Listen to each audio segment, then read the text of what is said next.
तुम्ही मुंबईवरून याल, पैसे आणाल, पाणी आणू शकत नाही। जर पाणी जमिनीमध्ये जिरवलं नाही तर पुढच्या पिढीला पाणी मिळणं अशक्य आहे ते।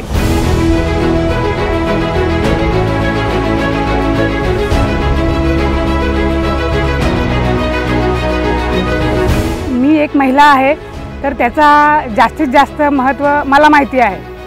काय असतं ते पाणी नसेल तर आम्ही काहीही करू शकत नाही। पाणी जमिनीमध्ये कसं मुरवायचं ह्याचा प्रयत्न आम्ही आता सुरू केलेला आहे, म्हणजे जोरात काम चालू झालेलं आहे ते। दरवर्षी आम्ही सीसीटीची सलग संतत चर हे जमिनीत मारत असतो आणि त्यामुळे आम्हाला असं जाणवलं आहे की आमच्या विहिरींच्या आमच्या जे आमच्या बंधारे जे बांधलेले आहेत त्यांच्या पाण्याच्या पातळीत वाढ झालेली आम्हाला दिसते आहे।